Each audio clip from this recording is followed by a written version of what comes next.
Jamahlah dengan kuasa Roh Kudus. Haleluya. Berikan pujian kepada Tuhan. Betapa kita sangat memerlukan Tuhan. Betapa kita memerlukan firman-Nya. Karena firman itu memberi kekuatan. Firman-Nya mengandung janji. Janji-janji Tuhan tidak pernah Dia batalkan. Tidak pernah terlambat. Kuasa firman Tuhan berlaku bagi setiap orang yang percaya dan berharap kepada Tuhan. Terpujilah Tuhan. Kita akan mempersiapkan hati kita untuk mendengarkan firman Tuhan yang nanti akan disampaikan oleh Pastor Jeffrey Atumi Momor.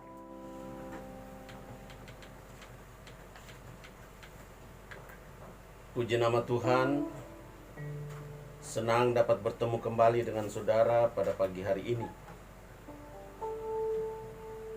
Saya yakin rencana Tuhan yang sempurna itu berlaku di dalam kehidupan kami dan di dalam kehidupan kita sekalian. Karena apa yang Tuhan izinkan berlangsung sampai saat ini, itu selalu akan menghasilkan kebaikan di dalam kehidupan kita. Hari ini tanggal 16 Agustus 2020. Itu berarti besok kita akan memperingati proklamasi kemerdekaan Republik Indonesia yang ke-75. Kita bersyukur kepada Tuhan untuk negara kita.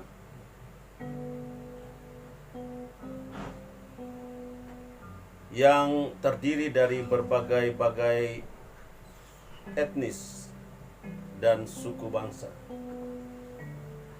Tetapi dipersatukan di dalam sebuah negara yang begitu besar, yang terdiri dari lebih dari 16.000 pulau, dengan kekayaannya yang berlimpah-limpah dan sumber daya baik alam maupun manusia yang juga tidak kalah melimpahnya. Kita tahu bahwa perjuangan kemerdekaan Republik Indonesia itu terjadi sejak lebih daripada 75 tahun yang lalu tentunya. Bahkan negara kita sebagian besar pernah mengalami penjajahan selama kurang lebih 350 tahun.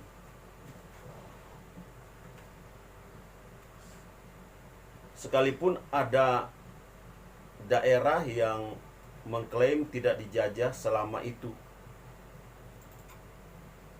Akan tetapi perjuangan bangsa ini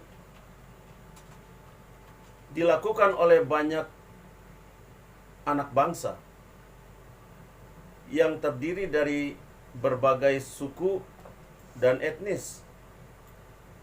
Demikian juga dari berbagai agama. Kita bersyukur bahwa di dalam proses kemerdekaan yang terjadi, ada peran daripada orang-orang yang percaya kepada Yesus Kristus. Orang-orang Kristen yang memberikan kontribusi di dalam kemerdekaan Republik Indonesia, karena mengetahui bahwa negara kita adalah negara yang demokrasi, yang berdasarkan Pancasila.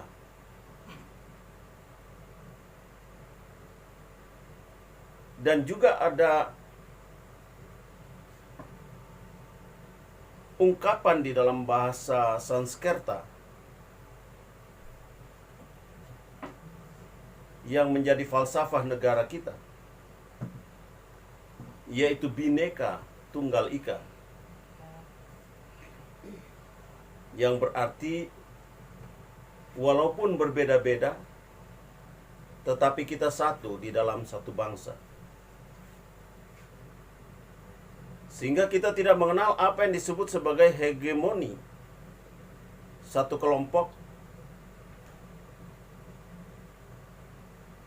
yang akan menguasai negara ini. Negara ini hanya akan tetap bersatu dengan pola yang sama sejak proses kemerdekaan yang terjadi. Dan ini harus terus berlangsung. Semua anak bangsa yang ada dewasa ini harus menyadari proses itu. Bahwa semua anak bangsa memiliki kontribusi terhadap kemerdekaan ini.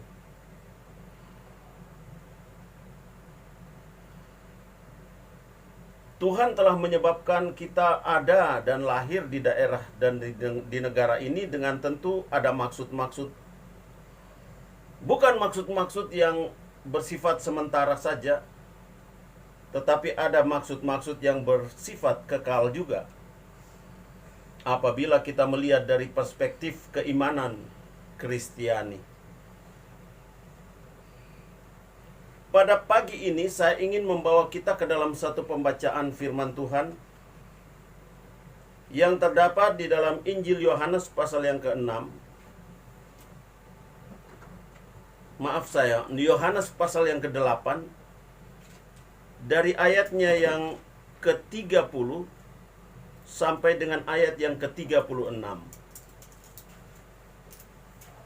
Yohanes 8 ayat 30 sampai 36 firman Tuhan demikian bunyinya. Setelah Yesus mengatakan semuanya itu, banyak orang percaya kepadanya.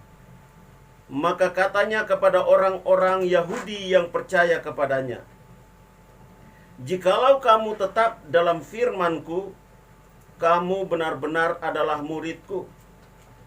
Dan kamu akan mengetahui kebenaran. Dan kebenaran itu akan memerdekakan kamu." Jawab mereka, "Kami adalah keturunan Abraham dan tidak pernah menjadi hamba siapapun. Bagaimana engkau dapat berkata, kami akan merdeka?" Kata Yesus kepada mereka, "Aku berkata kepadamu, sesungguhnya setiap orang yang berbuat dosa adalah hamba dosa. Dan hamba tidak tetap tinggal dalam rumah, tetapi anak tetap tinggal dalam rumah. Jadi, apabila anak itu memerdekakan kamu, kamu pun benar-benar merdeka."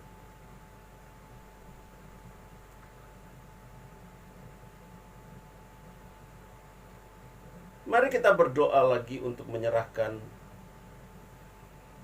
perenungan firman Tuhan. Bapa kami yang ada di dalam surga, di dalam nama Yesus Kristus, Tuhan, kekasih jiwa kami, Juru Selamat kami, dan Raja kami yang tidak lama lagi akan datang. Kami kembali menghampiri hadirat-Mu mengucap syukur karena kebaikan Tuhan semata-mata kami boleh beribadah walaupun secara virtual. Tuhan menghendaki hal ini terjadi agar supaya kami dapat memahami bahwa kehadiran Tuhan tidak dibatasi oleh tembok-tembok gereja kami. Perspektif ini kiranya akan kami pegang terus sampai menjelang kedatangan Tuhan kali yang kedua, sehingga kami menyadari bahwa gereja yang sesungguhnya itu bukanlah bangunan, bukan juga organisasi, tetapi adalah organisme tubuh Kristus. Oleh sebab itu, dengan jalan ini kami dapat semakin memahami bahwa kami dapat beribadah dimanapun kami berada, dengan surga adalah kiblat kami. Dimanapun kami menghadap, kami dapat bertemu dengan Tuhan, karena Tuhan adalah Allah yang maha hadir. Kami bersyukur kepadamu, karena hati kami sekarang ini terangkat ke sorga. Biarlah Roh Kudus akan mengurapi hamba-Mu dan mengurapi semua jemaat CWS Crystal Chapel dimanapun berada, semua pendengar radio CWS yang mengikuti ibadah ini, dan juga semua rekan-rekan dan sahabat yang mengikuti lewat akun-akun Facebook, fanpage radio CWS, dimanapun berada. Terima kasih Tuhan, kami bersyukur dan siap merenungkan firman-Mu. Di dalam nama Yesus Kristus, kami sudah berdoa. Haleluya. Amin. Bapak, Ibu, Saudara yang saya kasihi di dalam Yesus Kristus, sebagian kita tentu mengetahui kisah ini, bahwa Yesus melakukan kegiatan-kegiatan pelayanan. Banyak orang mengikuti Dia kemanapun Dia pergi. Pola pelayanan Yesus itu berbeda dari pola pelayanan tradisional yang dilakukan para ahli Taurat dan orang-orang Farisi. Yesus melakukan pelayanan ada kalanya di tempat ibadah yang formal ataupun resmi. Tetapi lebih banyak Dia melakukan kegiatan-kegiatan peribadatan di dalam arti bahwa Dia melayani orang-orang dimanapun Dia pergi dan berada.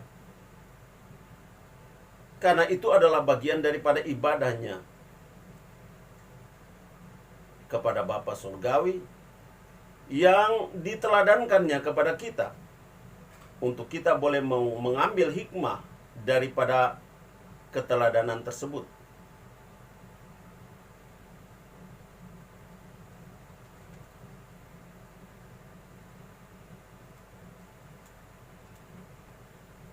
Dalam pelayanan Yesus, Yesus bertemu dengan banyak orang. Banyak kelompok yang mempunyai motivasi yang berbeda-beda di dalam mengikuti Yesus. Dan pola pelayanan yang unik yang muncul ketika itu telah menyebabkan ada banyak kelompok orang yang terpecah-pecah di dalam menanggapi model kepelayanan yang ditunjukkan oleh Yesus.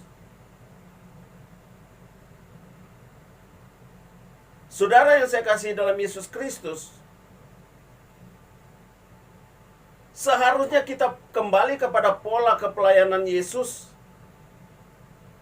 di akhir zaman ini. Satu saat bangunan-bangunan gereja itu semua akan hancur lebur.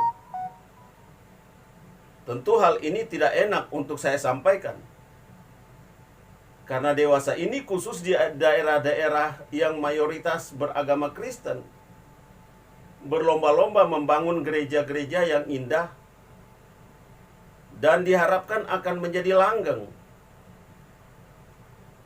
dengan biaya yang mahal, bahan-bahan yang terpilih, ornamen-ornamen yang luar biasa indahnya.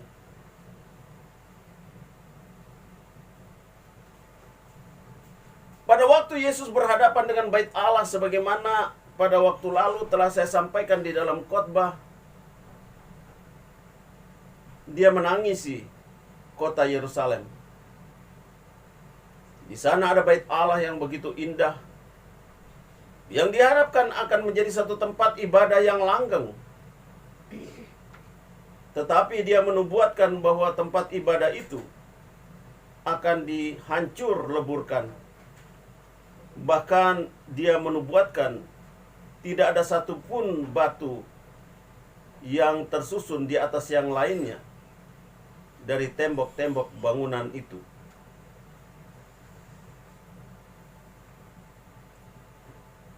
Indikasi seperti ini seharusnya kita terima, bahwa apa yang kita bangun di bumi ini hanya kita akan pergunakan sementara saja. Dan satu saat kita akan melupakannya. Beberapa bulan ini kita mempunyai pengalaman bahwa kita tidak ada di gedung gereja, kecuali mungkin pejabat-pejabat gereja yang harus ada di sana, kostor atau penjaga gereja yang harus membersihkan gereja, Dan kita semua berada di rumah dengan kegiatan kita masing-masing, sehingga gereja menjadi kosong. Saat ini ada beberapa gereja yang telah melakukan ibadah on-site.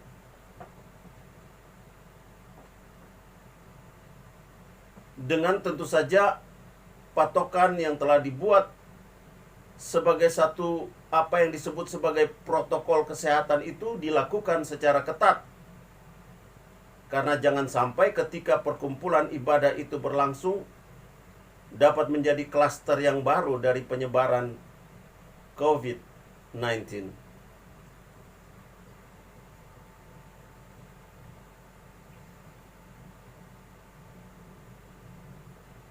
Bisa jadi Tuhan sedang berbicara dengan cara yang lebih dalam mengenai perbudakan dalam jenis yang lain. Yang bisa jadi sebentar saya coba akan singgung sedikit. Dengan harapan ini akan menjadi satu bentuk pencerahan bagi diri saya sendiri sebagai gembala sidang, dan juga bagi para pendeta lain juga barangkali yang mempunyai tanggung jawab sebagai pemimpin-pemimpin di gerejanya. Ketika Yesus berhadapan dengan orang-orang Yahudi yang mengikuti dia dan dikatakan mereka percaya kepadanya, Yesus menawarkan diri sebagai orang yang mampu memerdekakan mereka dalam bentuk kemerdekaan yang sejati. Tetapi keakuan atau keangkuhan daripada orang-orang Yahudi ketika itu, rasa nasionalisme mereka itu tiba-tiba bangkit, dan mereka menganggap bahwa mereka tidak diperbudak oleh siapapun, padahal de facto-nya adalah mereka sedang berada di bawah penjajahan dari Kekaisaran Romawi. Pada waktu Yesus menawarkan mereka untuk memerdekakan mereka, mereka menganggap bahwa mereka tidak di bawah penjajahan siapapun.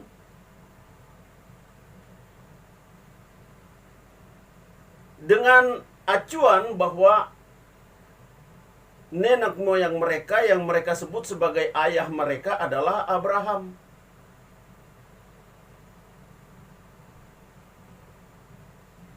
Dengan keyakinan seperti itu, mereka menganggap bahwa pernyataan Yesus itu tidak relevan dengan kebutuhan mereka. Sehingga mereka berdebat, boleh dikatakan seperti itu dengan Yesus. Karena Yesus meminta supaya mereka tetap berada di dalam apa yang diajarkan oleh Yesus selama ini ketika mereka mengikuti dia. Setiap kali Yesus berjalan, ada banyak orang berbondong-bondong mengikuti Yesus. Dan Yesus menyampaikan pengajaran-pengajaran juga disertai dengan tanda ajaib dan mujizat-mujizat.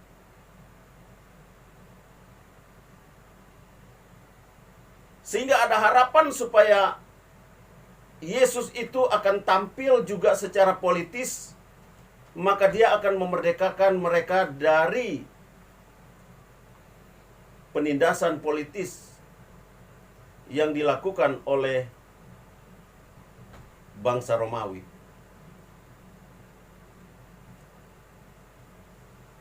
Tetapi Yesus mau mengambil satu kesempatan juga untuk meluruskan persepsi yang mereka harapkan tersebut. Bahwa dia tidak akan tampil dengan pola-pola yang terjadi atau yang dianut oleh dunia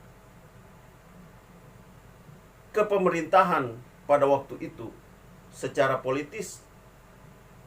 Dia justru mengacu kepada apa yang menjadi sentral kehadirannya, yaitu dia datang untuk menggenapi hukum Taurat dan mengajarkan pengajaran-pengajaran di dalam memunculkan akan kebenaran hukum Taurat itu di dalam pemahaman-pemahaman yang lebih tepat daripada apa yang dipahami bahkan oleh ahli Taurat dan orang Farisi sekalipun.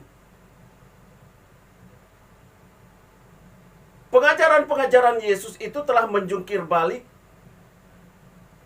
akan filosofi dan juga teologi daripada para ahli Taurat, orang-orang Yahudi pada waktu itu.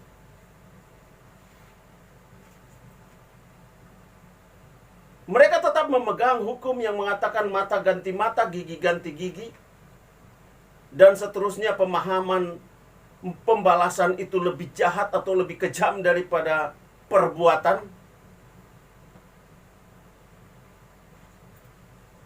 Tetapi Yesus mengambil satu pelajaran yang tidak sempat terpikirkan oleh mereka, bahwa kita harus mengasihi orang yang menganiaya kita dan bahkan mendoakan mereka. Kita harus mengasihi musuh kita, bukan memerangi mereka. Ajaran-ajaran Yesus inilah yang menyebabkan ahli Taurat dan orang Farisi serta imam-imam dari agama Yahudi tersebut merasa risih dengan kehadiran Yesus. Sehingga mereka mencari daya upaya dan mencoba dia untuk mempertentangkan ajaran-ajaran Taurat dengan apa yang dia implementasikan lewat pengajaran-pengajaran praktis yang dia buat. Tetapi ternyata mereka tidak ketemu benturan-benturan yang terjadi antara ajaran hukum Taurat dan juga ajaran yang dia sampaikan kepada mereka. Berulang kali mereka berupaya untuk membenturkan bahwa Yesus sedang melakukan pengajaran atau memberikan pengajaran yang berbeda daripada ajaran-ajaran yang disampaikan oleh Musa. Tetapi berulang kali juga mereka kecele, mereka tidak menemukan benturan-benturan itu ketika Yesus memberikan jawaban dengan penuh kearifan. Dan pada waktu Yesus menawarkan mereka untuk dimerdekakan, sebenarnya kata itu menyenangkan mereka, akan tetapi prasyarat yang diajukan oleh Yesus kepada mereka itu yang tidak kena dengan hati mereka, orang-orang Yahudi tersebut. Padahal mereka sudah menjadi pengikut Yesus, mereka sudah percaya kepadanya. Karena apa yang dia tawarkan adalah, kamu boleh merdeka dengan catatan kamu mengikuti ajaran-ajaranku, kata Yesus. Jikalau kamu tetap dalam firman-Ku, kamu benar-benar adalah murid-Ku. Dan kamu mengetahui kebenaran, dan kebenaran itu akan memerdekakan kamu. Apa yang diajarkan oleh Yesus adalah pengungkapan kebenaran yang telah disembunyikan ataupun tersembunyi karena penggalian-penggalian daripada pemahaman hukum Taurat itu telah dimasuki dengan motivasi-motivasi yang berbeda daripada maksud asali daripada hukum Taurat itu. Memang ini merupakan pukulan teologis bagi para ahli Taurat, karena mereka adalah orang-orang yang biasa tampil di depan umum, ahli-ahli Taurat dan orang-orang Farisi itu, untuk menampilkan diri sebagai orang-orang yang melakukan hukum Taurat dengan benar, agar supaya mereka dapat dihormati.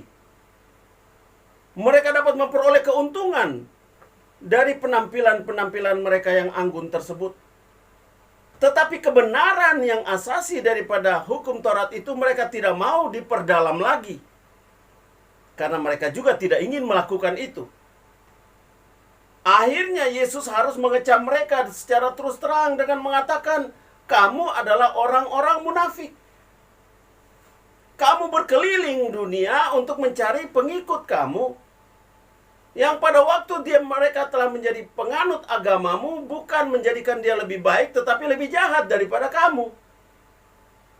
Karena kamu sendiri tidak melakukan apa yang kamu ajarkan. Tidak menggali dan mendalami apa yang diajarkan. Jadi apa yang Yesus tawarkan sesungguhnya? Kemerdekaan seperti apa?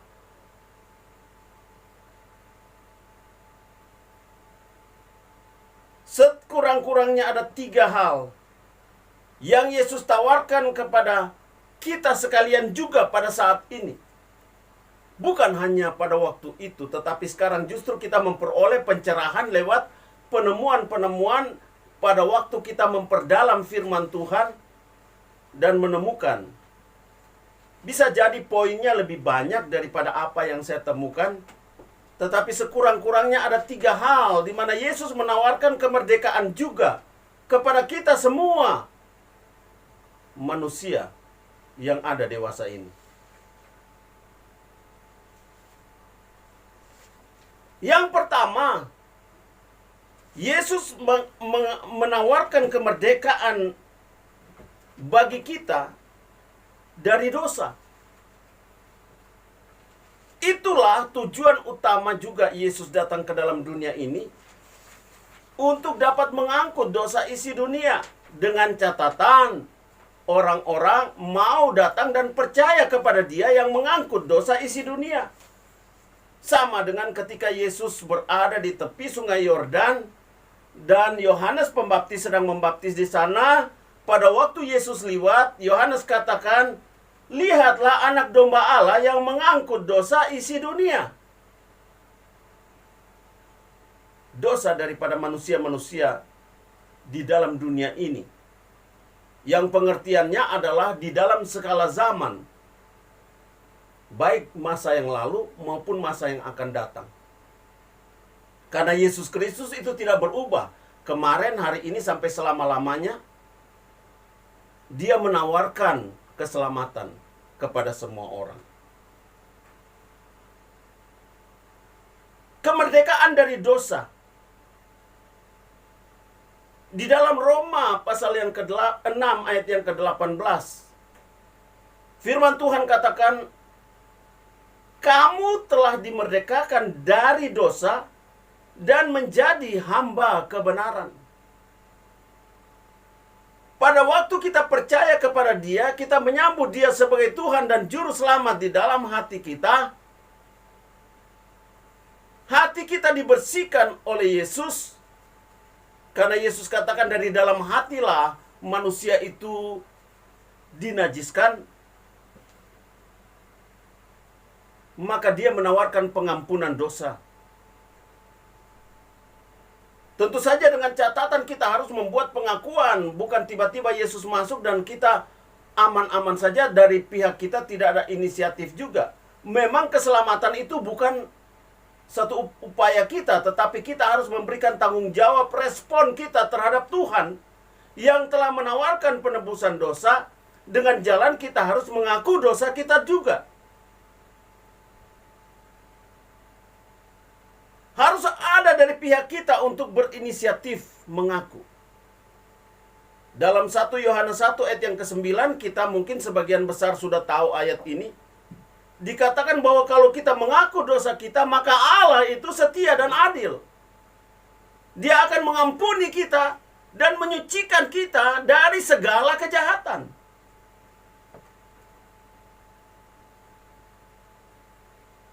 Ada satu ungkapan yang mengatakan bahwa forgiveness is free, but we must accept it. Pengampunan itu memang gratis diberikan kepada kita. Akan tetapi dari pihak kita, kita harus bertindak untuk menerima pengampunan itu. Bagaimana kalau pengampunan itu diberikan tetapi kita tidak menerima? Tentu pengampunan tidak terjadi di dalam diri kita.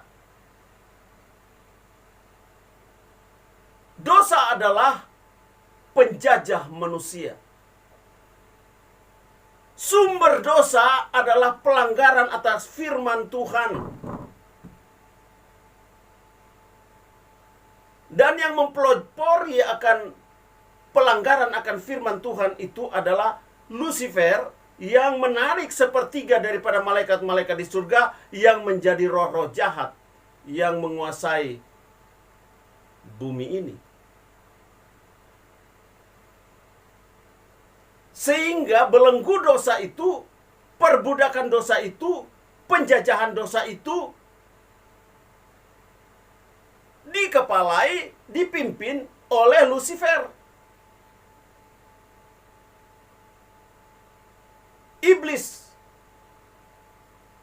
Iblis tidak mempunyai rasa belas kasihan sedikit pun, dan saya perlu memberikan penegasan hal itu kepada kita. Agar supaya kita jangan bermain-main dengan iblis, jangan mencoba-coba berada di area di mana dia bekerja.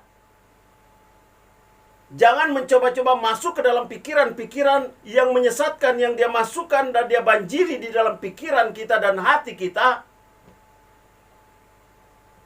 Karena dia adalah makhluk yang sangat kejam, yang dengan penuh kelicikan ingin menjerumuskan manusia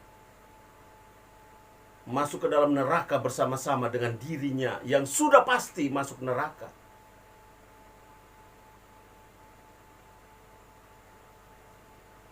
Saudara yang saya kasih dalam Yesus Kristus, kita perlu dimerdekakan dari dosa. Kalau kita sudah dimerdekakan dari dosa, maka kita harus juga memperhambakan diri kepada kebenaran. Mungkin gambaran praktisnya di dalam kemerdekaan Indonesia kita sudah mengetahui. Kita pernah dijajah secara masif oleh Belanda dan oleh Jepang. Dan ketika kita pada waktu kita dijajah itu, kita berada di bawah kendali perbudakan dari kedua penjajah tersebut.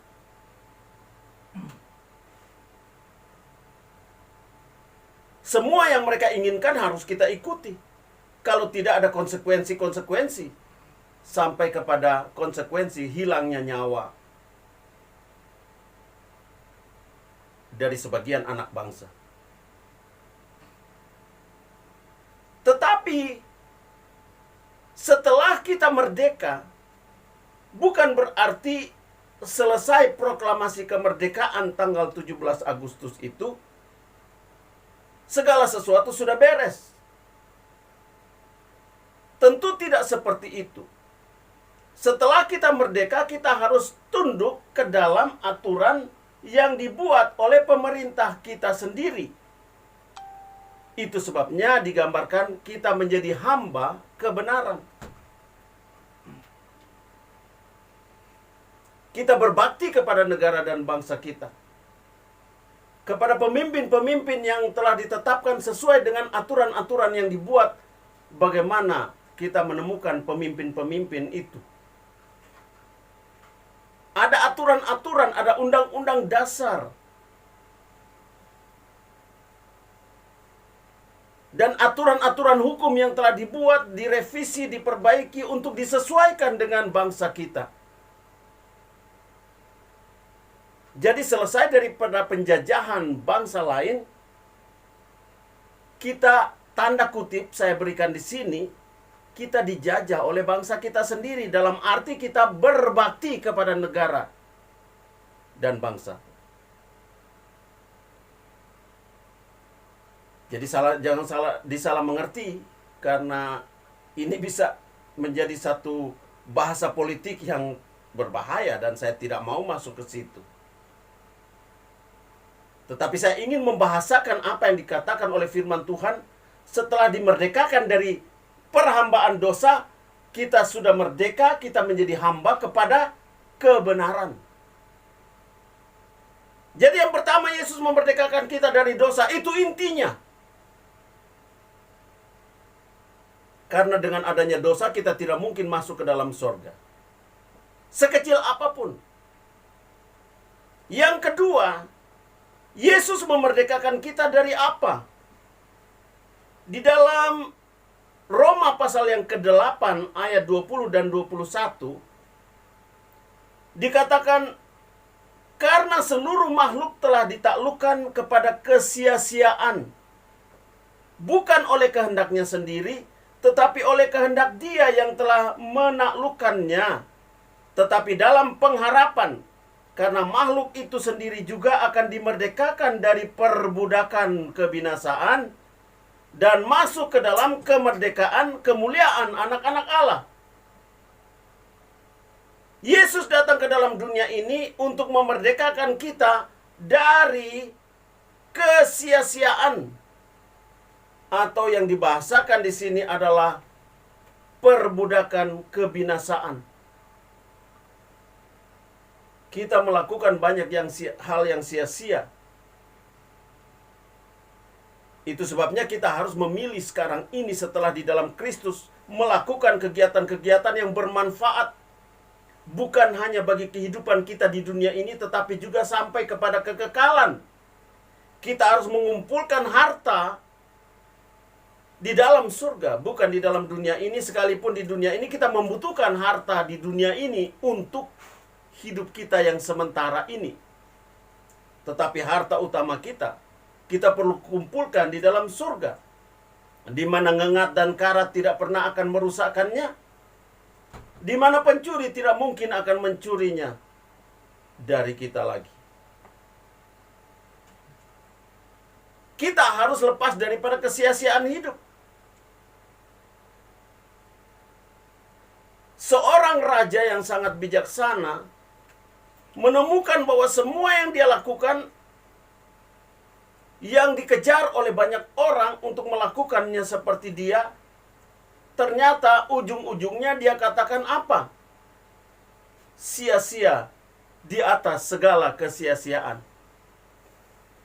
Apa yang belum diperoleh oleh Salomo? Kekuasaan, kekayaan, hikmat, popularitas, dan kesenangan-kesenangan yang lain.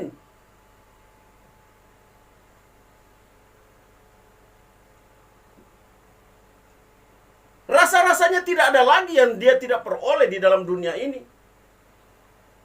Tetapi justru dialah yang mengatakan kesia-siaan di atas segala kesia-siaan. Upaya-upaya yang dilakukan untuk mencari kesenangan di dalam dunia ini sama dengan upaya menjaring angin, katanya. Dan Yesus datang ke dalam dunia ini untuk melepaskan kita dari segala kesia-siaan yang ada dalam hidup ini.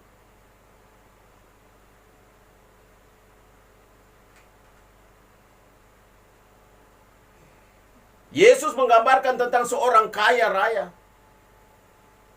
yang mempunyai harta yang berlimpah-limpah sampai kepada generasi-generasi selanjutnya dapat menikmati dan memanfaatkannya.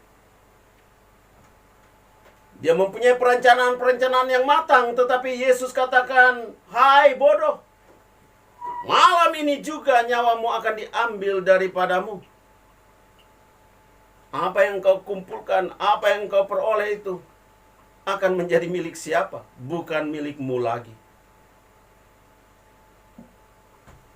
Pencarian-pencarian yang terjadi hanya di dalam batas plafon dunia ini hanya merupakan pencarian dan pengejaran kesia-siaan di atas segala kesia-siaan.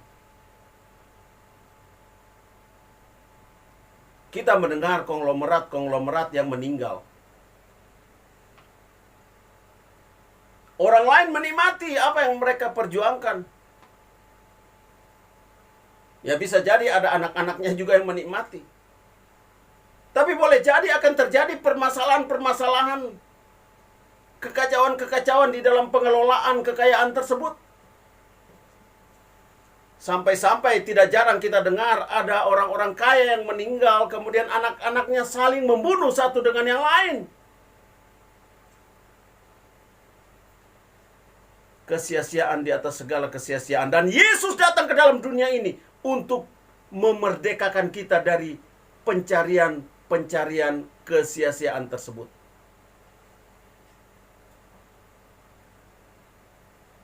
Kita membutuhkan banyak hal. Kita membutuhkan makan, minum, pakai, sandang, pangan, papan. Kita perlukan banyak hal. Kita perlu waktu senggang untuk beristirahat, untuk menikmati pemandangan alam. Yang punya anggaran lebih, kita boleh berkeliling dunia, menikmati panorama-panorama alam yang terbaik di bagian dunia yang lain. Kita boleh memperoleh fasilitas-fasilitas yang mewah, yang semampu kita dapat gunakan. Itu tidak soal, asal kita berjalan pada jalan yang benar. Memanfaatkan apa yang Tuhan percayakan kepada kita, bukan hanya untuk suatu kesia-siaan semata-mata.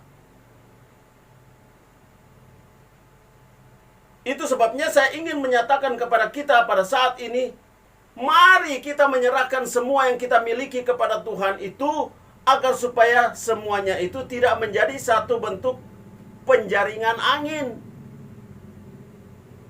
Sia-sia di atas segala kesia-siaan.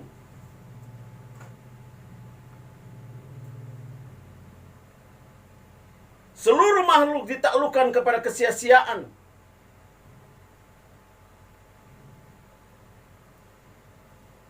Tetapi dikatakan oleh firman Tuhan dalam pembacaan Roma 8 ayat 20 dan 21 tadi. Karena makhluk itu sendiri juga akan dimerdekakan dari perbudakan kebinasaan. Dan masuk ke dalam kemerdekaan kemuliaan anak-anak Allah. Dan itu yang kita rindukan, itu yang ditawarkan oleh firman Tuhan, itu yang saya sampaikan di dalam hal ini. Tentang bentuk tawaran kemerdekaan yang Tuhan mau berikan kepada kita dewasa ini. Sekarang ini kalau kita sedang dijajah oleh COVID-19, mari kita merdeka. Kita boleh mengikuti pembatasan sosial yang dianjurkan oleh pemerintah. Tetapi mari kita bebas di dalam hal datang kepada Tuhan. Merdeka di dalam beribadah. Tidak tergantung kepada harus bertemu di sebuah tempat.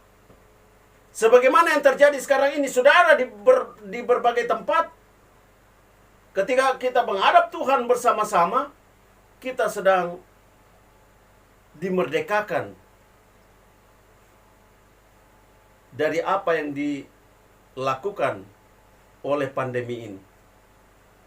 Dari perbudakan pandemi COVID-19 yang membelenggu, yang membuat ketakutan banyak orang.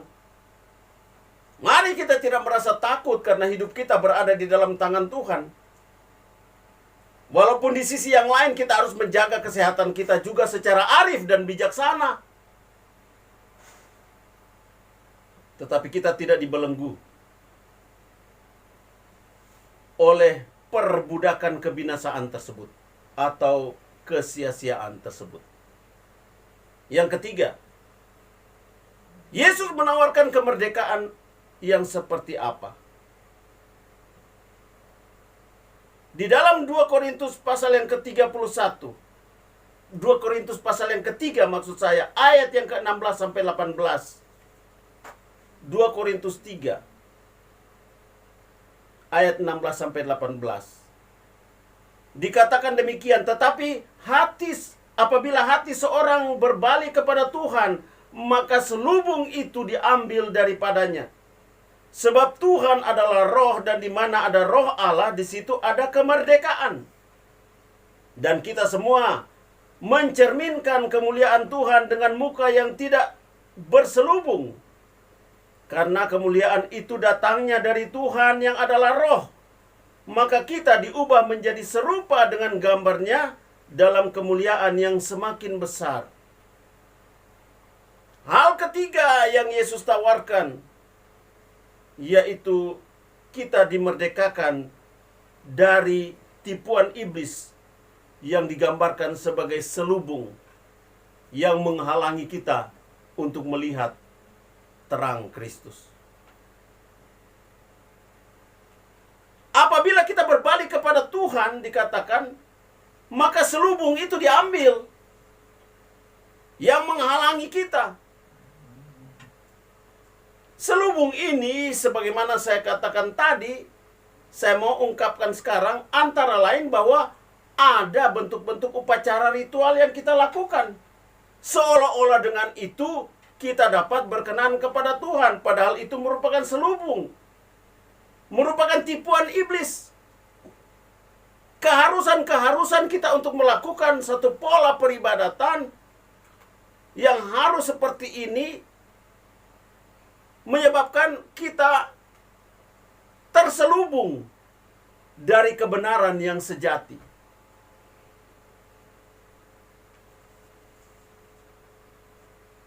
Banyak orang yang merasa lebih takut kepada pemimpin organisasi keagamaannya daripada kebenaran firman Tuhan yang memerdekakan.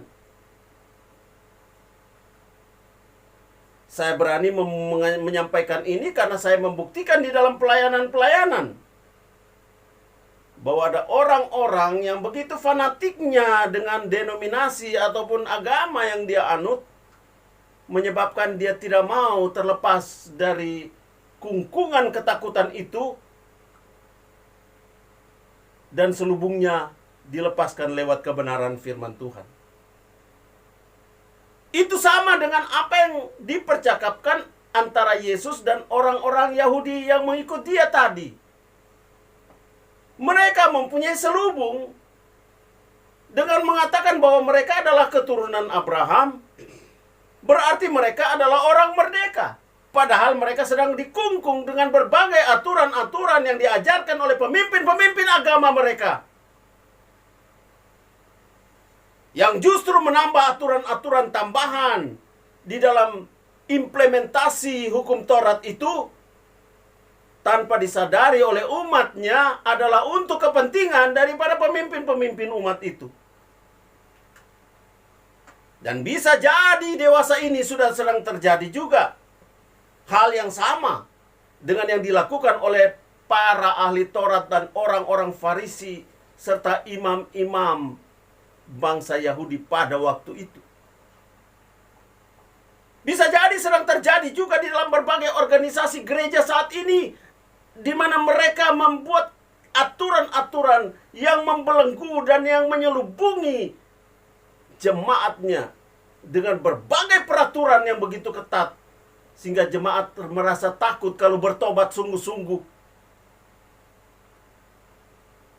Karena mereka harus melepaskan semua fasilitas-fasilitas yang ditawarkan oleh gereja terhadap anggota-anggotanya.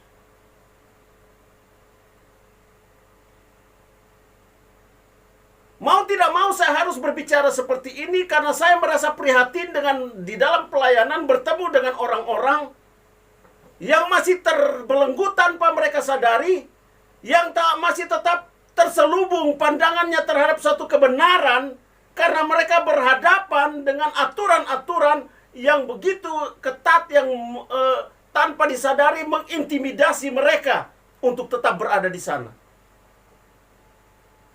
Tapi firman Tuhan mengatakan, apabila sehati seorang berbalik kepada Tuhan, bukan kepada peraturan-peraturan yang membuat mereka terselubung, bukan kepada persyaratan-persyaratan yang dibuat dengan segala macam konsekuensi-konsekuensi daripada aturan-aturan keanggotaan kelompok ataupun denominasi,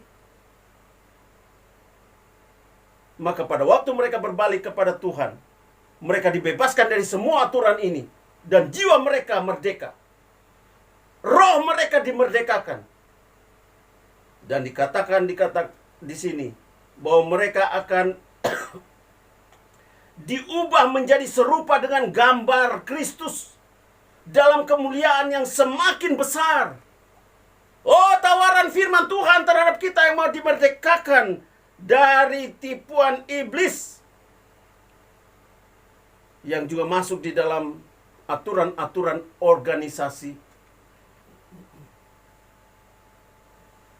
Maka kita sekarang ini ditawarkan oleh firman Tuhan yang berbicara kepada kita. Apakah kita mau sungguh-sungguh datang merendahkan diri kepada Tuhan, berbalik dari semua aturan-aturan yang dibuat manusia, dan tunduk kepada aturan-aturan yang dibuat oleh Kristus di dalam firman-Nya. Kalau kita berbalik, menghadap kepada Kristus, maka aturan-aturan itu ada di belakang kita. Tetapi firman Tuhan ada di depan kita. Terang itu ada di depan kita. Kebenaran itu ada di depan kita. Jalan yang benar itu ada di depan kita. Maka kita harus berbalik dari semua tipuan iblis dalam bentuk apapun. Kalau ada saudara yang mau bertobat dan datang kepada Tuhan setelah memahami ini dan Roh Kudus menerangi hati saudara, saudara boleh menghubungi kami. Kami mau berdoa buat saudara. Karena kemerdekaan yang Tuhan tawarkan adalah kemerdekaan terhadap ketiga hal ini. Pertama, terhadap dosa. Yang kedua, terhadap kesia-siaan hidup. Dan yang ketiga, terhadap selubung yang disebut sebagai tipuan iblis. Kita perlu dimerdekakan dari hal ini. Karena saya sedang mengkhotbahkan sesuatu yang bernilai kekal dan bernilai rohani. Maka saya tidak menyinggung kemerdekaan secara politis. Negara kita sudah merdeka, puji Tuhan. Tinggal kita mengisi kemerdekaan kita dengan melakukan semua undang-undang yang telah dibuat. Menghormati pemerintah kita. Melakukan apa yang dianjurkan yang masih selaras dengan firman Tuhan, kita harus ikuti. Kecuali sudah bertentangan dengan firman Tuhan, maka kita harus berani pasang badan. Firman Tuhan katakan, berikan kepada Tuhan apa yang Tuhan punya, dan berikan kepada kaisar apa yang kaisar punya. Berbicara tentang itu saya telah menyampaikan dalam khotbah yang lalu. Kita dimerdekakan oleh firman Tuhan. Di dalam ayat yang ke-32 dari pembacaan kita tadi. Dan kita dimerdekakan oleh Roh Kudus. Di dalam Roma 8 ayat yang kedua dikatakan, Roh yang memberi hidup telah memerdekakan kamu dalam Kristus dari hukum dosa dan hukum maut. Roh Kudus sedang dicurahkan dewasa ini di berbagai negara di dunia. Bahkan negara-negara yang tertutup terhadap firman Tuhan, sekarang ini Roh Kudus sedang turun, membuka mata rohani daripada banyak orang. Dan banyak orang datang kepada Tuhan dewasa ini oleh tuntunan daripada Roh Kudus. Roh Kudus memberi hidup dan memerdekakan kita. Itu sebabnya, sebagai kesimpulan, kalau Tuhan memerdekakan kita dari dosa, dari kesia-siaan, dari tipuan iblis, oleh firman kebenaran dan oleh Roh Kudus, maka apa yang harus kita lakukan? Ada dua ayat yang saya mau baca,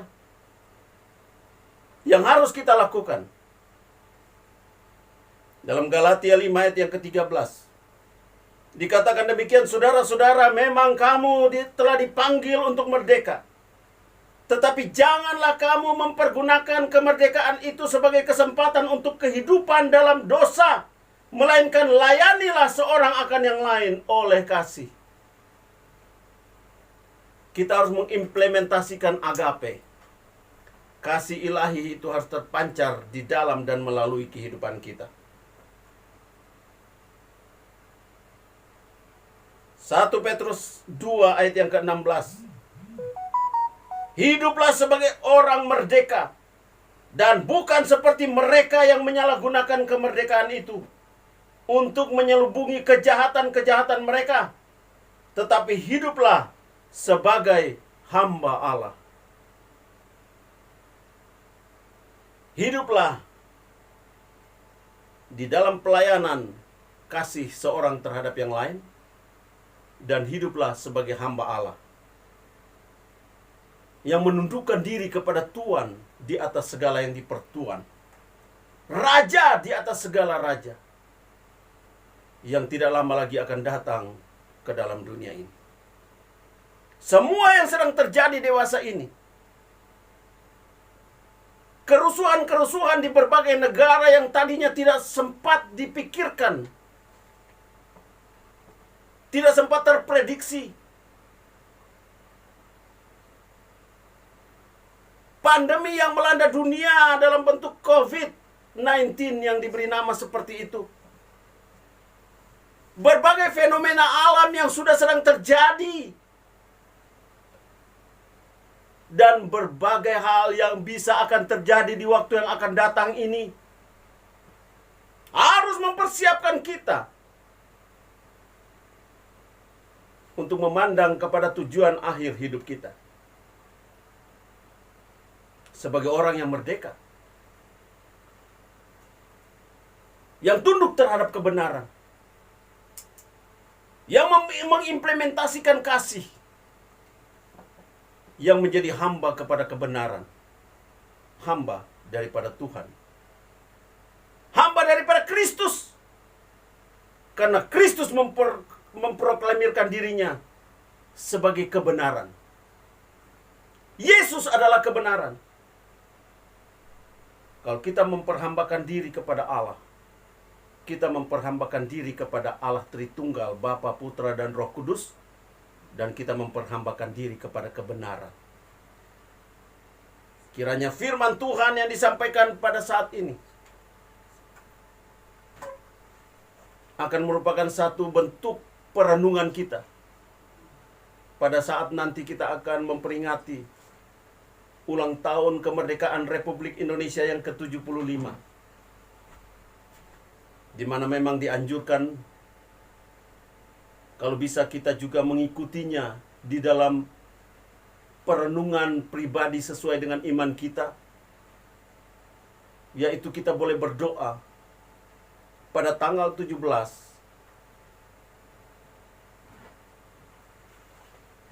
jam 10:17 waktu Indonesia bagian tengah, supaya kita dapat memberikan juga kontribusi doa bagi negara dan bangsa kita.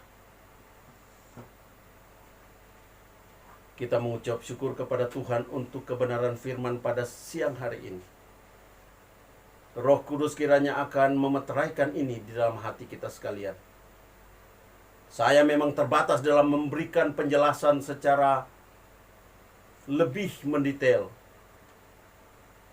Tapi ada pribadi yang maha hadir, yang hadir di tempat ini, dan juga hadir di tempat saudara, yang sedang memeteraikan kebenaran ini di dalam kehidupan kita masing-masing.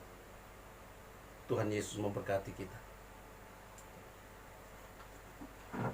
Mari kita akan mengakhiri ibadah ini. Sebelumnya kita akan menyanyi sebuah pujian dan kita akan berdoa. Haleluya. Izinkan Roh Kudus berbicara di dalam hati kita masing-masing, agar kita sungguh-sungguh dapat menyadari bahwa kita telah dimerdekakan dengan sungguh-sungguh oleh Tuhan.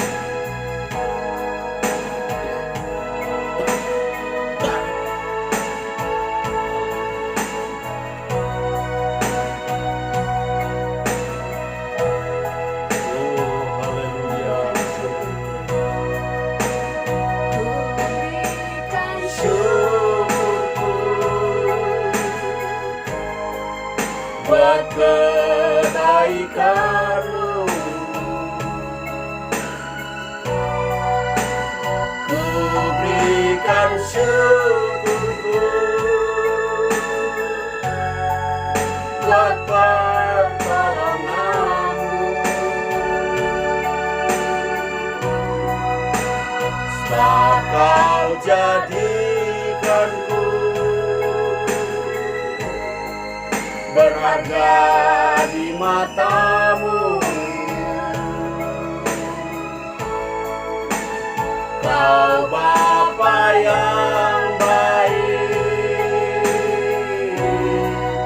ku mengasihi-Mu, ku berikan syukur, ku berikan syukur buat kebaikan-Mu. Haleluya. Ku berikan syukur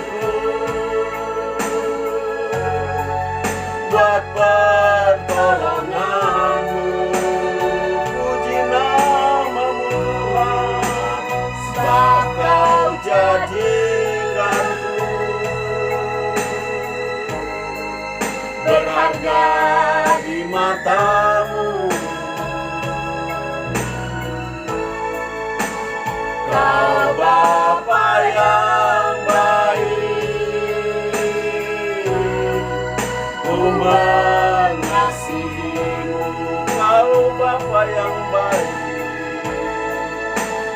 Kau Bapa yang baik. Ku mengasihimu. Sekali lagi, Kau Bapa yang baik. Kau Bapa yang baik. Ku mengasihimu.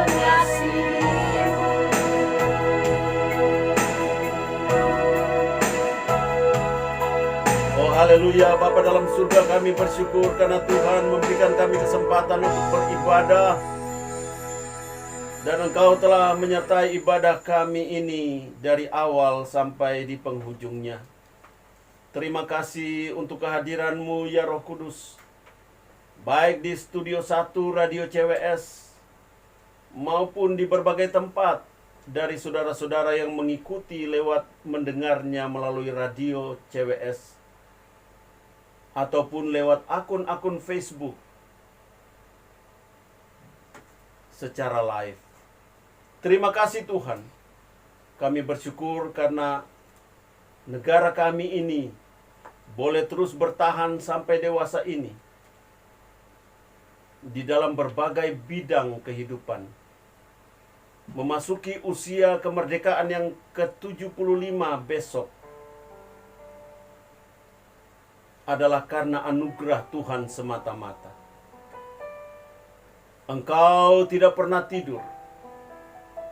Engkau melihat anak-anak-Mu. Engkau melihat bangsa ini yang membutuhkan keselamatan di dalam diri-Mu. Sebab itu kami mengucap syukur karena lewat ibadah ini yang bisa ditonton juga oleh saudara-saudara kami yang belum seiman dengan kami. Roh Kudus akan menyentuh hati mereka dan mereka juga kiranya akan dimerdekakan dari kehidupan dosa, dari kesia-siaan, dan dari selubung ataupun tipuan iblis. Roh Kudus berkarya dan memberkati ibadah ini. Memberkati semua pendengar radio CWS, semua jemaat CWS Crystal Chapel dimanapun berada, dengan berkat-berkat berkelimpahan secara holistik, secara fisik, mental, sosial, dan spiritual. Dan kami mengucap syukur karena Tuhan berjanji untuk menyertai kami sampai kepada kesudahan alam, sampai kedatangan Tuhan kali yang kedua. Khusus jemaat CWS Crystal Chapel dan bagi saudara juga yang mau bersedia berdiri bersama-sama, mari kita berdiri bersama-sama dan mengakhiri ibadah ini.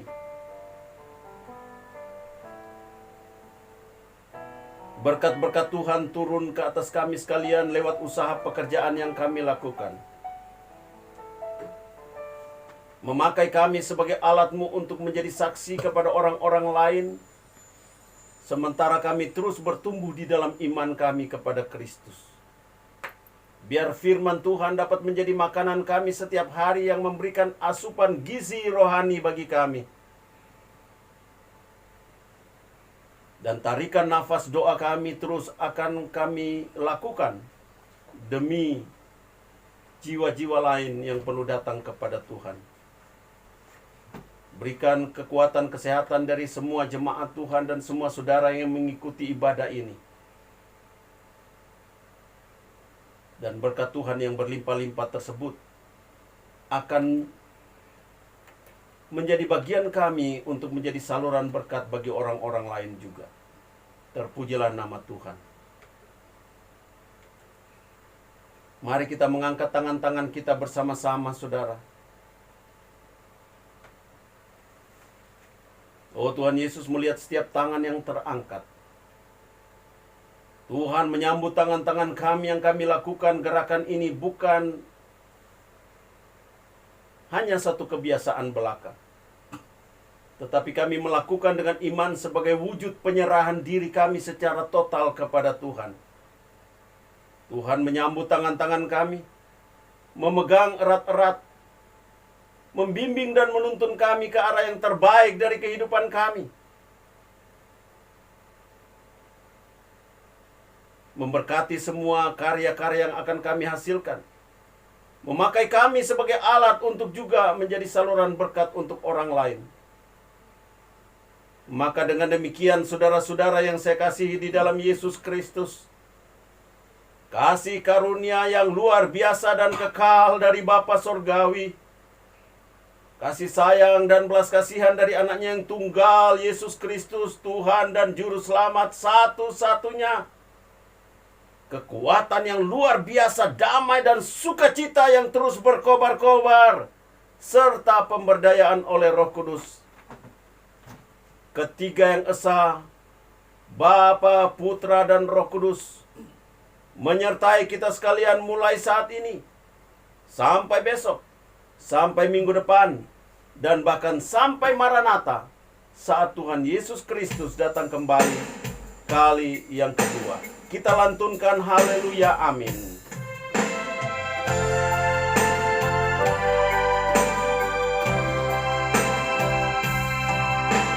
Haleluya,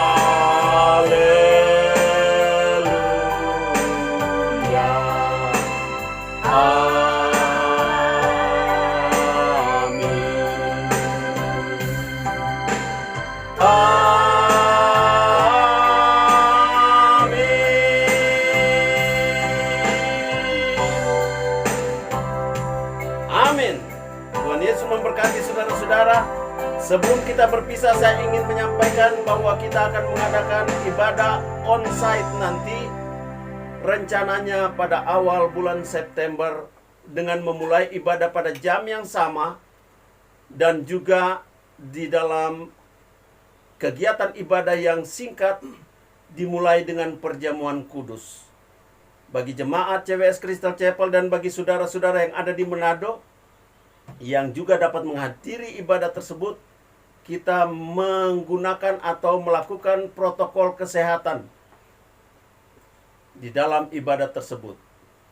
Dan saudara yang mau menghubungi kami untuk ibadah, boleh menelpon ke nomor telepon yang ada di Radio CWS, dan juga kita akan memberitahukan mengenai kegiatan tersebut. Jadi jangan lupa, minggu pertama September kita merencanakan untuk ibadah on-site, sekaligus juga masih tetap mempertahankan ibadah online bagi jemaat yang tidak sempat atau belum mengikuti ibadah on-site. Tuhan Yesus memberkati. Salam sejahtera. Amin.